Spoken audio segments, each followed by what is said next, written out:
Ladies and gentlemen, this is Verity Seeker, and I'm your host, Mark Powls, and I have a very special guest today, Amanda Poverlein, right? That is absolutely right. Okay. He even said the name right. And we can't all be a Smith and a Jones, but I got a trophy husband out of the deal. So we're going to run with that hard last name. Exactly. Thank you. The reason why I've got you on today is because you have a special circumstance where you have an autistic child who has actually accomplished so much here in Anderson County, Kansas, that I wanted to have you come on and tell your story. Do you want to, talk about your family a little bit? Sure. I would love to talk about my family. I always tell people, when my time on this earth is through, if all I ever was Sydnee and Mackenzie's mom and David Poverlein's wife, then I have accomplished more than I ever dreamed I would accomplish.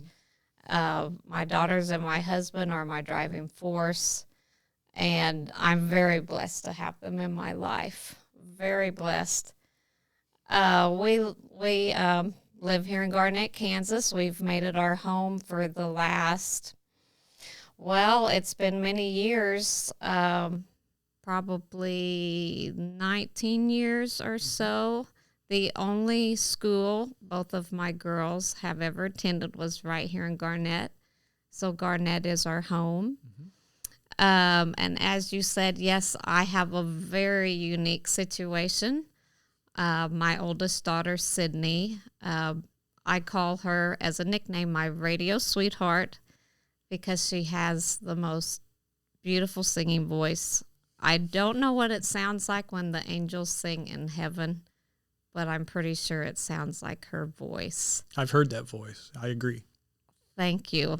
I appreciate that very much. A few years ago, before she left for Hidden Haven Church Camp, she sang Rescue Me, the solo at church.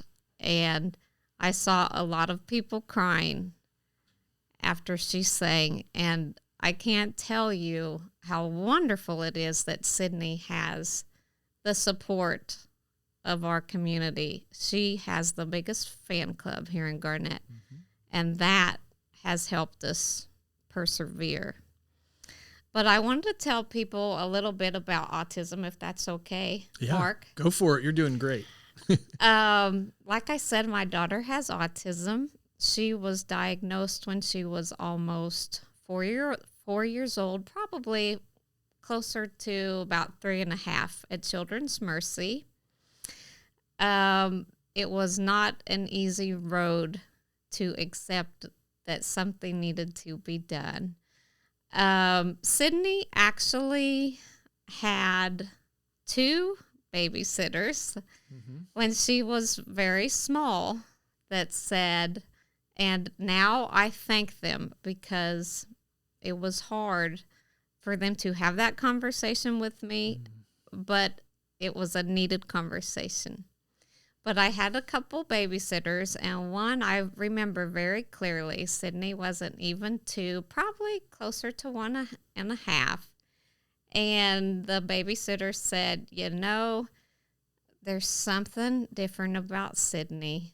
She doesn't want to play with the other kids. She doesn't really make eye contact when you speak with her. And she basically said, I'm not sure what's going on, but something's going on.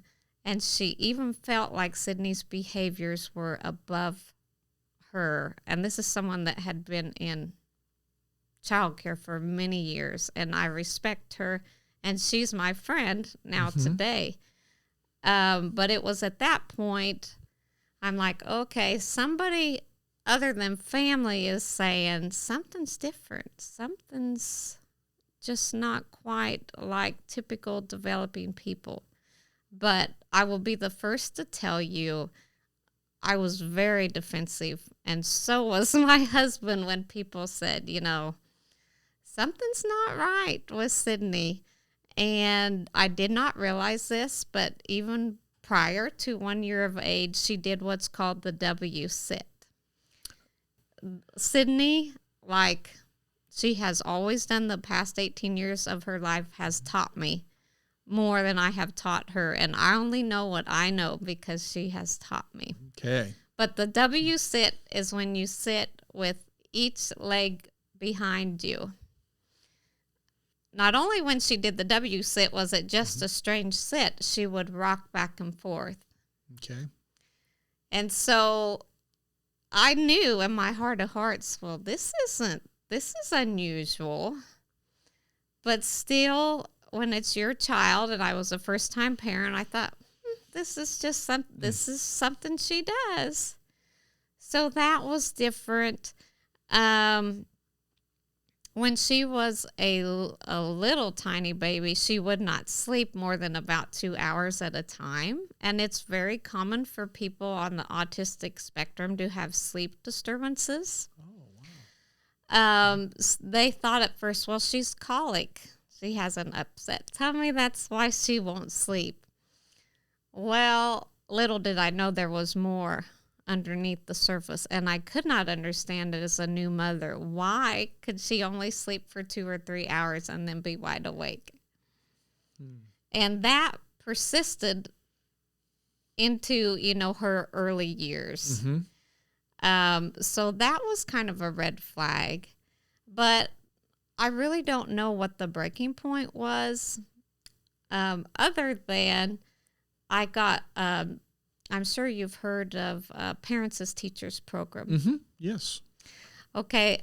Had some wonderful folks come out to my house, and as anybody in their right mind, they want to be taught. None of us know it all, and we shouldn't profess to. And they mentioned that Sydnee had some developmental delays. And that was another breaking point for Mom. I did not want to be told that there was any delay or anything was wrong. I even had researched enough information, if this makes sense. I asked the child's teacher's worker that was at the house, you don't think Sydnee has autism, do you? And boy, talk about putting someone on the spot. And this young lady said, well, Amanda, I cannot diagnose. She said, but I can sure look into some information for you and provide it to you at our next visit. So the next visit, the gal came out. She handed me a list of, I think it was either 10 or 15 things that are sometimes seen with spectrum disorders. And would you believe, I'm ashamed to say today, she handed me the list, and I would say 99% of the things on the list were going on with Sydnee. And I looked right at her and said, this doesn't apply to my daughter, and handed her the list back. So that goes to show how denial can come in. And I want all the listeners out there to know that you're not a bad person when you deny disabilities with your child.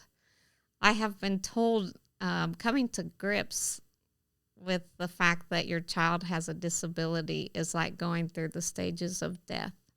You grieve, you're mad, you accept, you go through all of those.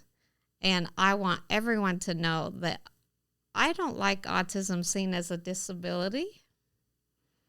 To me, autism is a different ability. Yeah. It's looking at things different. It's thinking outside of the box.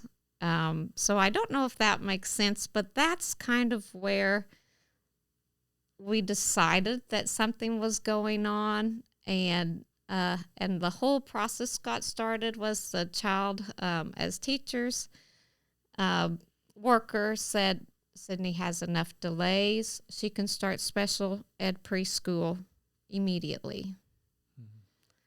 It was 6 months before she could be diagnosed. There's a long waiting period for parents that are waiting to have what they call a early childhood developmental evaluation. Wow. So what saved us was the special ed preschool took her on, and that was life-changing. It changed our lives for the better. She was younger than 4 years old. She got on the bus, and let me tell you how scary that was. Sydnee's speech at that time was not back and forth conversations like you and I are sharing, Mark. I could say, Mark, how's your day? And you would say, oh, Amanda, this is a great day, or let's go to bed and start over because this is not working well. Sydnee's speech at that time is what they call parroting speech. Instead of having a back and forth conversation, she would repeat what I said back to her. And I would say, Sydnee, would you like some juice? And she would say, Sydnee, would you like some juice? Okay. And another thing with her speech, Mark, was instead of saying, let's go outside, or come on, let's play, or read a book to me, Mommy, her speech was repeating verbatim of her favorite movies. Ice Age. Ice Age. We had to watch Ice Age every day, 3-4 times. Well, I can tell you that all children do that. Yes. And kids, you're absolutely right, Mark. Kids love repetition, but that is something about the population of autism. They often have very serious obsessions. Yeah, it becomes an obsession. It's an obsession. And what the CDC, the Centers for Disease Control, right now estimate that 1 in every 54 children in the United States will be diagnosed with an autistic spectrum disorder. Is that an increase over the last 50 or so years, or do you think that we're just now finding out? Phenomenal question. You are so good at asking the right questions. It is actually an increase. And years ago, and I'm not saying too long ago because we're talking 1970s, and I was born in the 1970s, and I don't consider myself old at all. Right. We're not old. We're not old. We are like a fine wine. We get better with time. In the 1970s and prior to that time, many people with autistic spectrum disorders were diagnosed as being schizophrenic. Many were institutionalized, which is scary. So they misdiagnosed, or? Yes. Okay. They misdiagnosed. And so that is very interesting. And I don't want anyone to get the wrong idea. I have a great, how do I say this, acceptance for mental illness. But so interestingly enough, many years ago, autism spectrum disorders were misdiagnosed as schizophrenia. And here's another CDC little statistic, giving them credit. This is where I get my information. Autism spectrum disorders are 4 times more likely found in boys over girls.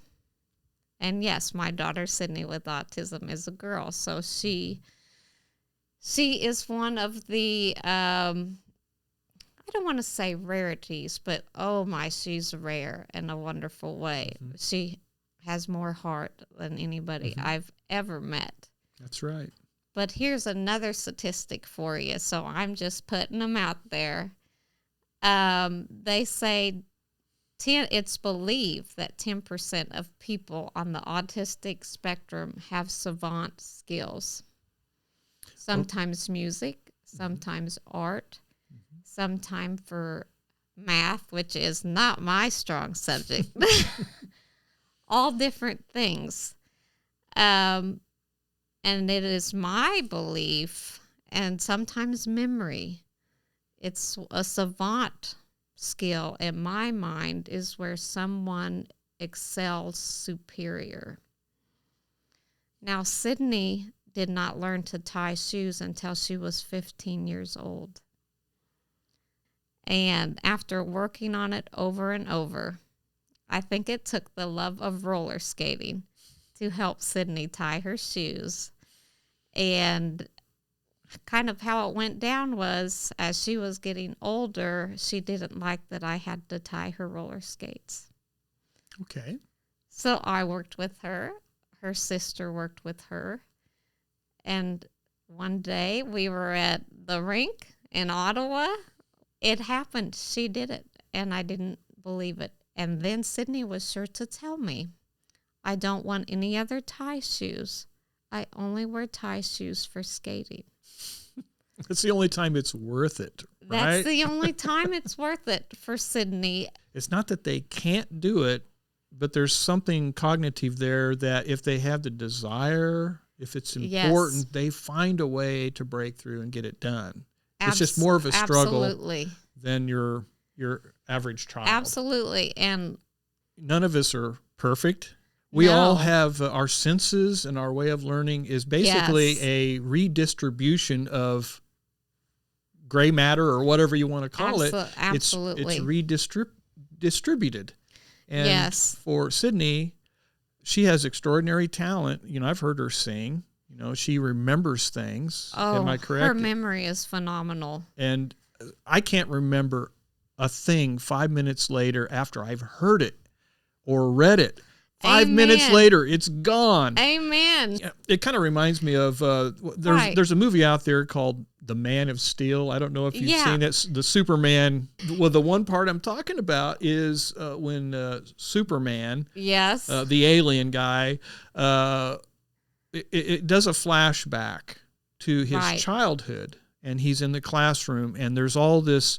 Because of his abilities, his cognitive abilities, and what he sees and hears, everything is exaggerated. It's all blown out of proportion.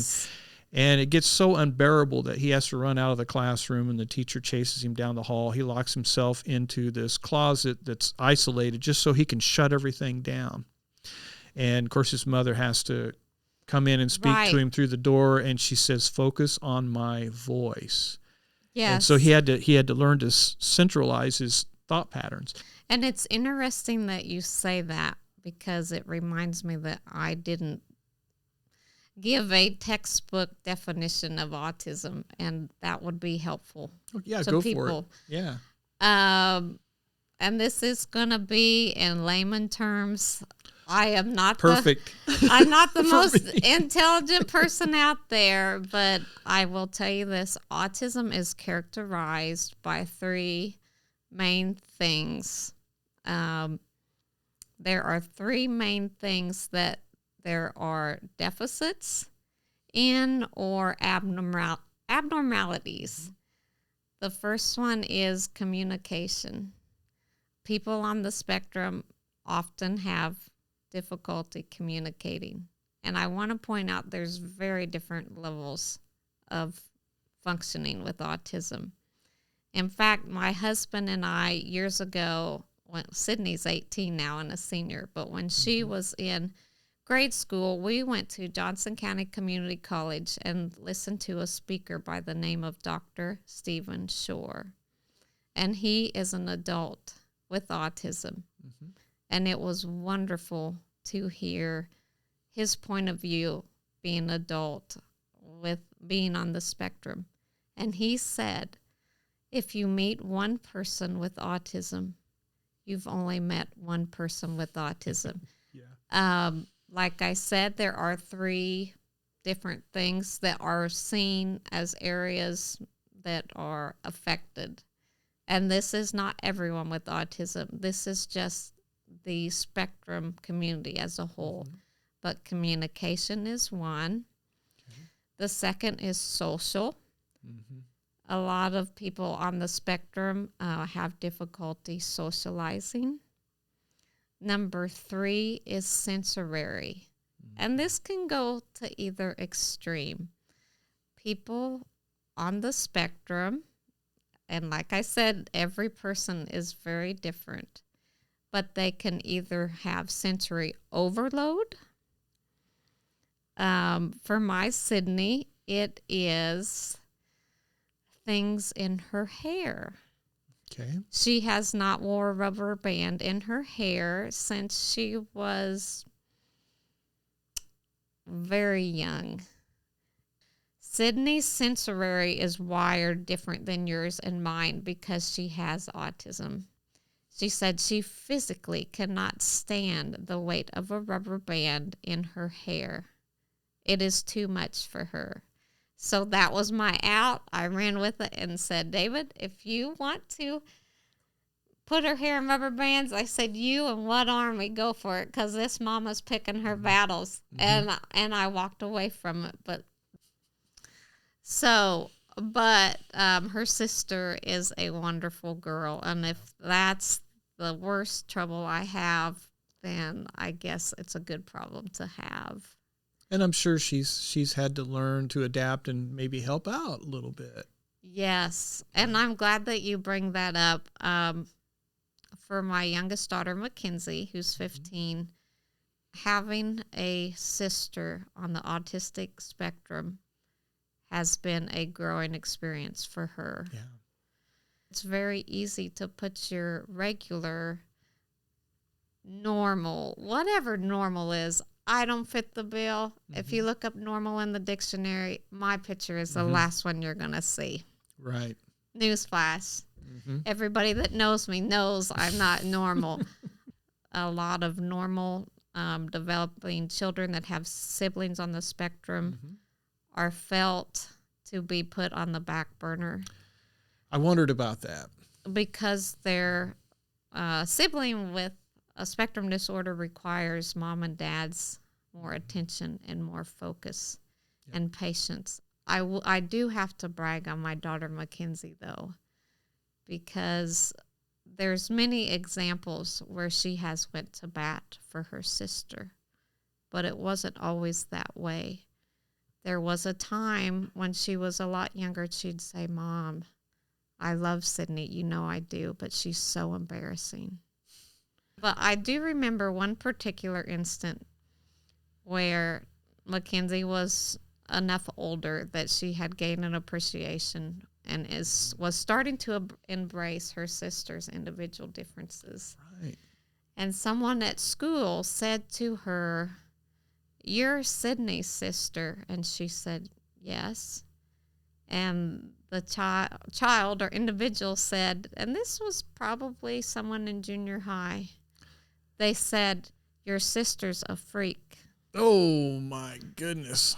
And she said, Mom, I'm telling you, she said, I almost got sent to the office that day. And I said, Because you wanted to hit him? And she said, Yes.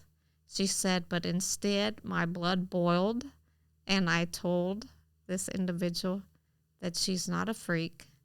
She has autism. And she also said, you have no idea what she goes through every day.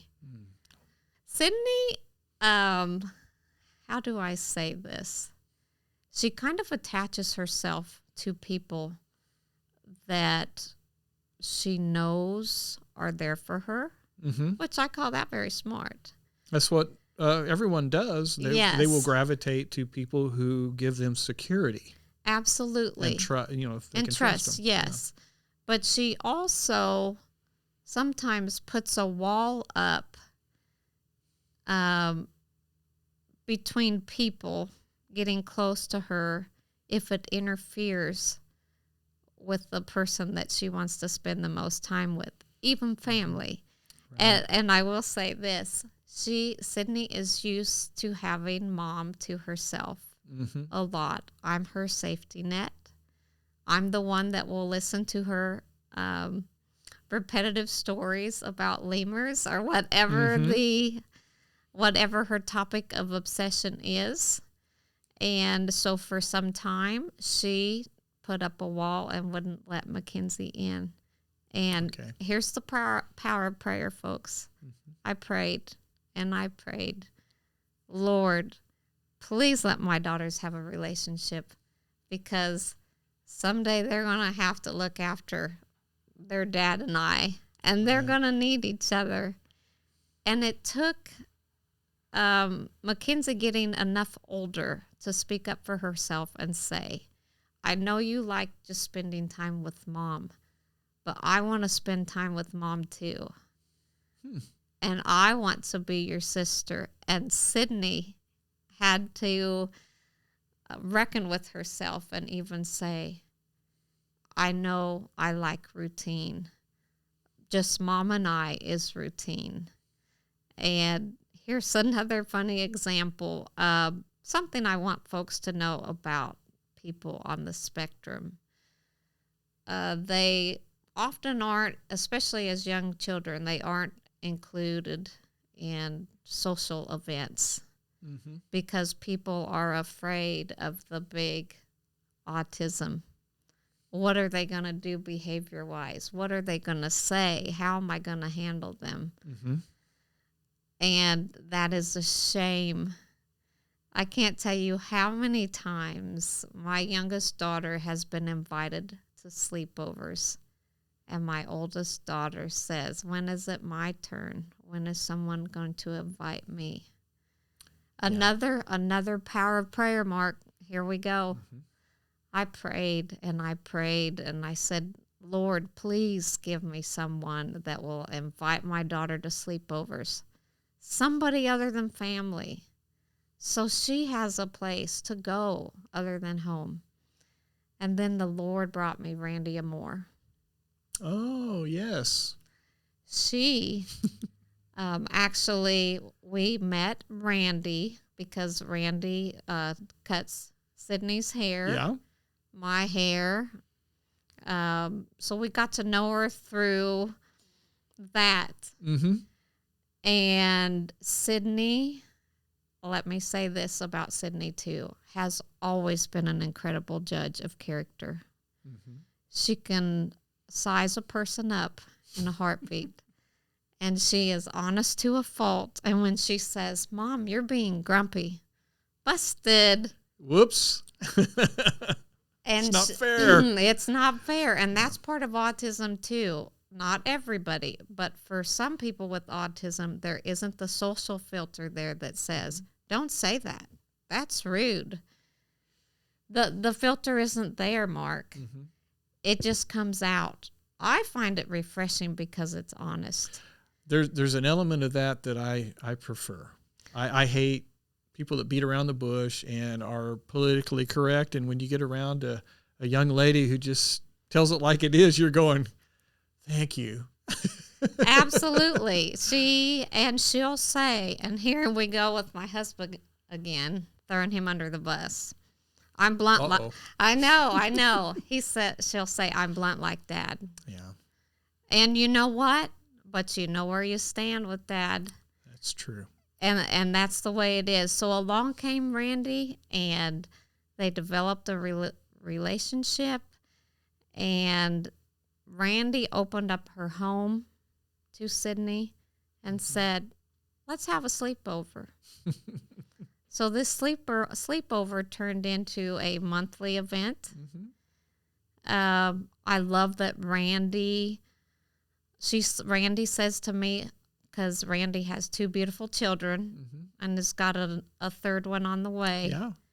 That's a blessing. She said, Amanda, Sydnee is a blessing to us. She said, I want my kids to grow up seeing that people being different is beautiful and it's okay. She wants her kids to understand that and have that diversity. So my dream came true. Like I said, I prayed on it. Yes, she's not the age of Sydnee's peers, but she's opened her home to Sydnee. They have a sleepover about once a month. And it's funny. Randy developed this little song. Sydnee is my best friend. I love Sydnee.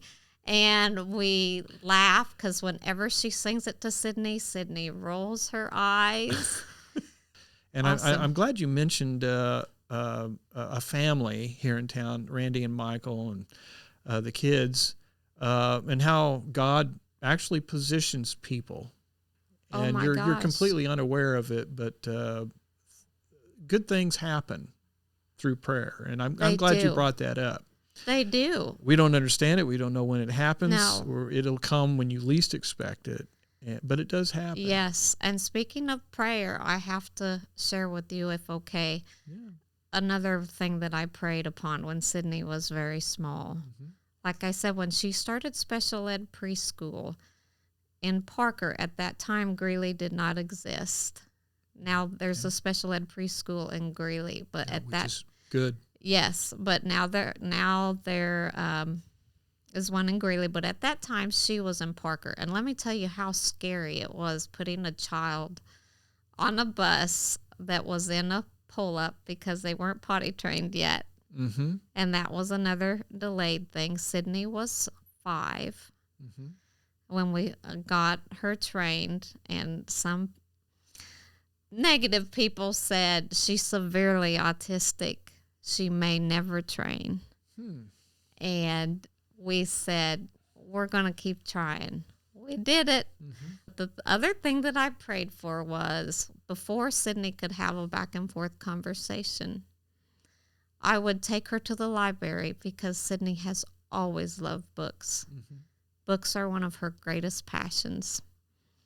And I would take her to the library, and in the kids section, I would watch other parents converse with their kids. What do you think of this toy? Do you like this book? Should we go get ice cream later? At that point, I could not do that with Sydney. And I was kind of mad at God because I wanted to talk to my daughter. I wanted her to converse with me. I didn't want to hear parroting speech. I didn't want to hear Ice Age or movies said verbatim. I wanted to talk to her, and guess what? After not even 6 months of special ed preschool, we were having back and forth conversations. Wow. And now a prayer answered me in a way that kicked my butt. If she's angry with me, she says, Mom, I'm angry with you. You are not being very understanding. But guess what? I prayed for this.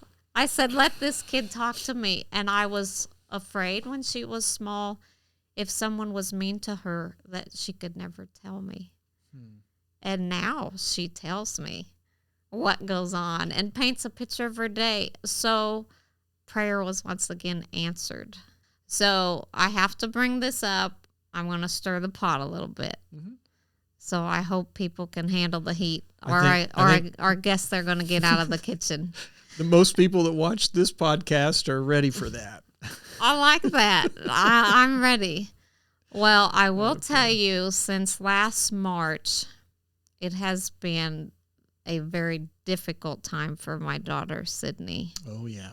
I can imagine. Because, and I guess I forgot to mention this too. See, I don't even like to say the word. And in fact, this is what my daughter, Sydney, would say. Don't say it. You say the word COVID. Oh, the dirty word. Oh, she'll say, Mom, don't talk about it. We don't say that word. Okay.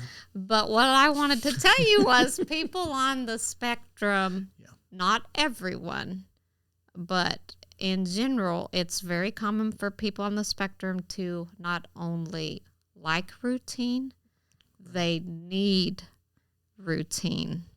Okay. And I will, if I may, Yes. just inject, all people need routine. All kids need routine in the classroom and outside the classroom. It's important for everyone. So go ahead. Oh my gosh, it is. It's not just people on the spectrum. It causes stress when the routine and lack of, I'm going to say, normalcy is there. It causes chaos.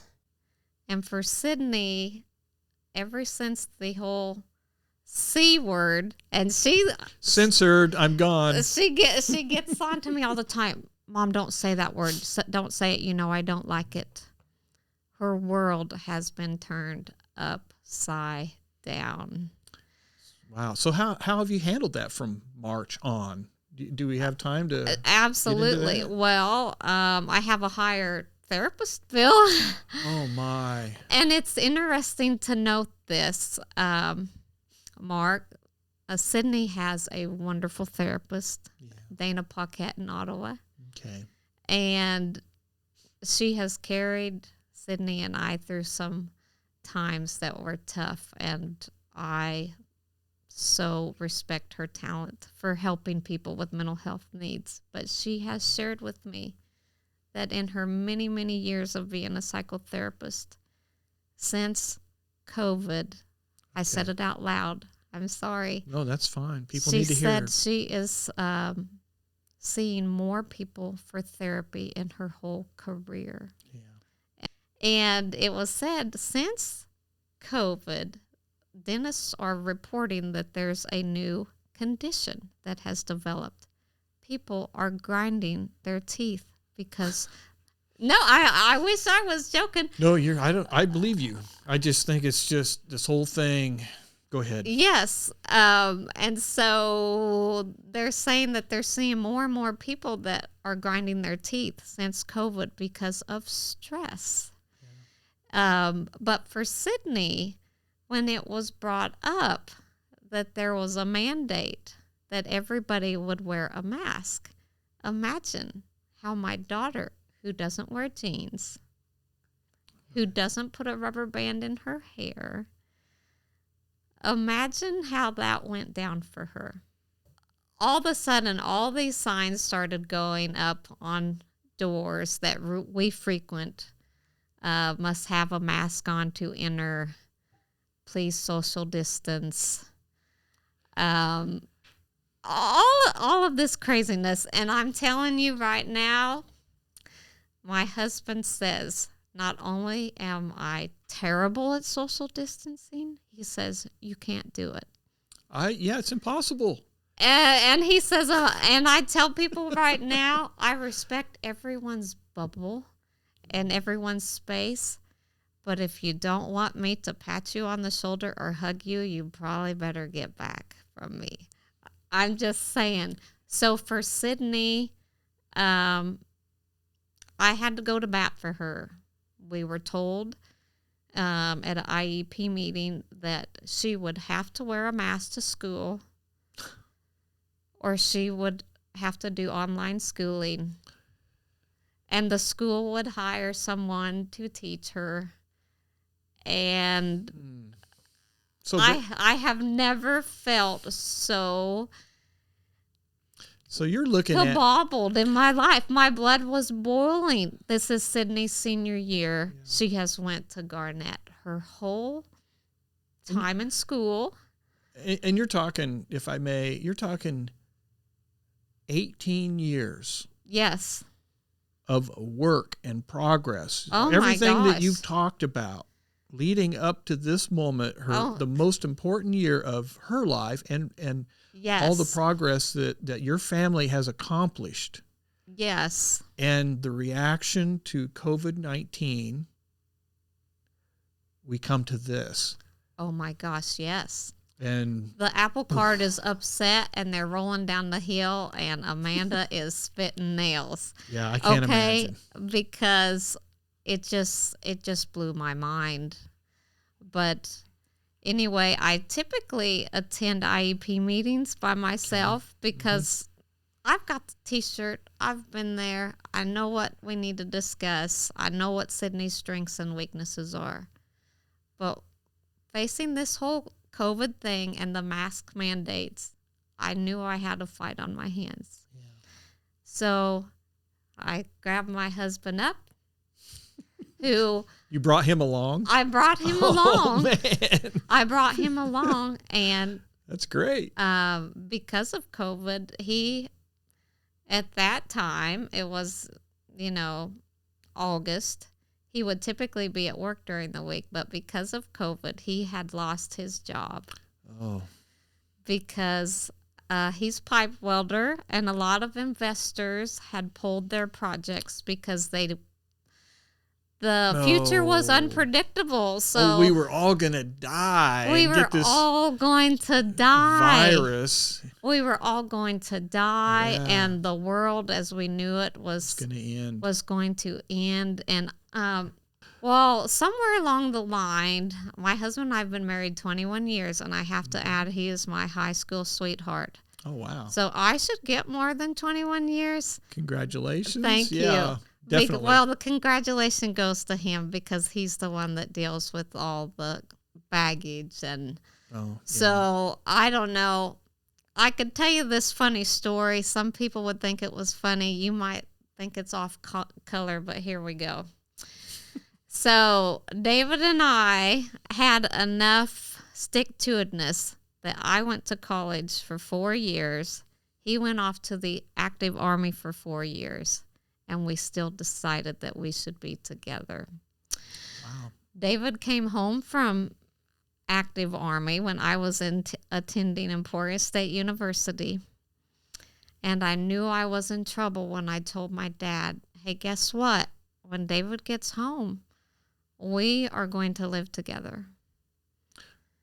Okay. And we weren't married yet. Okay, so that no dad wants to hear that their daughter is going to live with their boyfriend. But here's the comic relief, because we all need to laugh. Mm-hmm. My dad, who was very smart and didn't mince words, said, and my dad called me Babes. He said, Babes, you'll get pregnant and he'll run off. So to this day, my husband says, well, we waited to have children until we, were married. Mm-hmm. He said, but your dad said I was going to run off. He said, can I still run off? Oh, gosh. I don't think that's off color at all. That's hilarious. So that's what he says. Your dad was right. He said, you get pregnant. He said, now that didn't happen until later years, until we were actually married and made it official. Mm-hmm. But he's like, how did I forget to run off? What am I still doing here? We missed that part. We missed that part. Flew right past it. We just flew right past it. So I am so glad that he didn't run off. Yeah. And that brings me to another point. Okay. When Sydnee was diagnosed with autism, I started reading everything I could get my hands on about autism.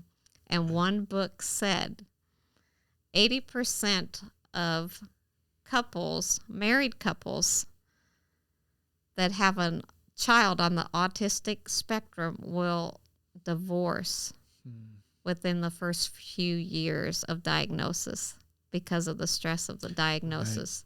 Right. And I said to my husband, and he is so quick on his feet, I've always liked his quick response, even when it's sarcastic and it bites me and is a cut to me. But I said, David, I read this. 80% of couples divorce that have a child on the spectrum. And he said, well, I guess we're in the 20% that don't. Oh, good. And so good for him. But so I went to back to this meeting we went to at the school. Okay. And here we're being told, like you said, we've went through all these different things with Sydnee, and she's made so much progress. We've finally made it to senior year.